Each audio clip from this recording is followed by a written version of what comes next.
Emotional eating is extremely common for both men and women.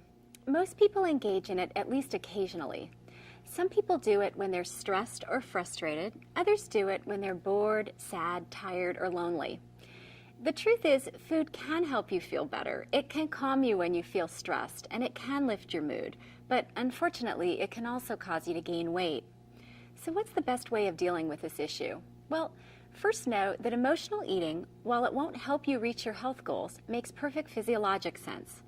I'm going to review it for you because I think understanding the process can be a helpful first step in overcoming it. Research studies have used functional MRI and PET scans to study which areas of the brain activate during stress. These studies have identified the amygdala deep in the brain as a key player. The same studies have also looked at what happens to the brain when people eat. These findings are quite interesting. It turns out that it is physiologically impossible for the amygdala to fire when you eat. It appears that the stress response turns off when food is put into the system because that forces blood flow back to your gut from your muscles. In stress, remember, blood is shunted away from the gut to the muscles. So when you force blood in the opposite direction, this appears to serve as a negative feedback signal to the brain. The brain hears the message, all clear, no life-threatening emergency happening here, I'm eating. In a follow-up study done at a different institution, researchers looked to confirm these findings. Sure enough, when patients ate, they experienced a drop in the levels of cortisol, epinephrine, and norepinephrine. There was also a decrease in the level of sympathetic activity. Of course, the drop doesn't last forever, but it does explain a lot about incentives for emotional eating. Another study published in 2001 found that people who produced a high level of cortisol in response to stress tended to eat more in stressful situations than in non-stressful situations.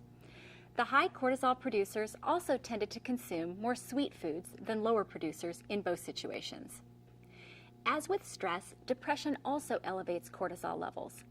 Many people, although not all, tend to eat more during times of sadness or depression as well as in stress.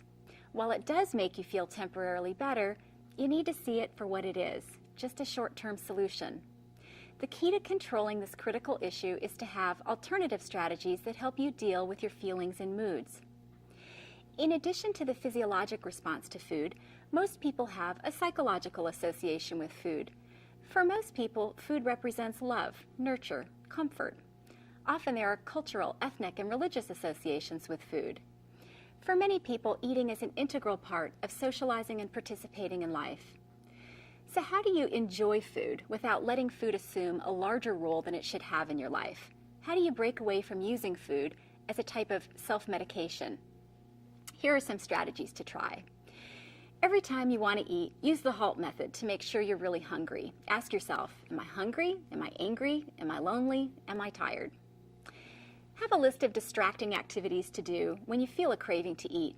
Some examples would be to call a friend, take a walk, work on a hobby or project, take a warm bath, listen to music, anything that brings you joy or soothes you.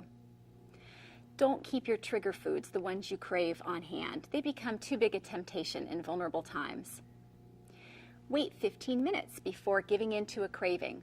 Studies show that craving lasts, on the average, 2 to 12 minutes. So if you can wait it out, you'll win 90% of the time. Take some slow, deep breaths to shut off that stress response. If you're prone to eating under stress, do as much as you can to manage your stress. This includes getting regular exercise, eating regular meals, getting adequate sleep. You may find relief from yoga or meditation. If you have a relapse, analyze your behavior and learn from it to make a plan for the next time you have cravings.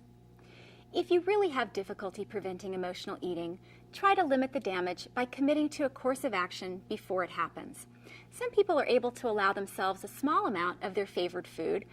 Some people, however, are best served completely avoiding a particular trigger food since they're not able to eat just a small amount of it.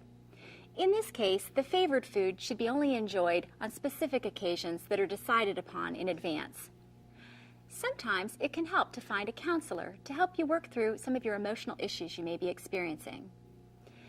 The trick to overcoming emotional eating is not to depend solely on the mind over matter approach. Come up with concrete, realistic strategies that you can use in situations that typically drive you to eat. Whatever ideas you come up with, it's important to practice them over and over. Eventually, it will pay off as your brain gets used to substituting new behaviors for these same emotional triggers. And remember, it's always easier to create a new habit than to break an old one. So wherever you can, think of new habits that can make the old behavior difficult to do.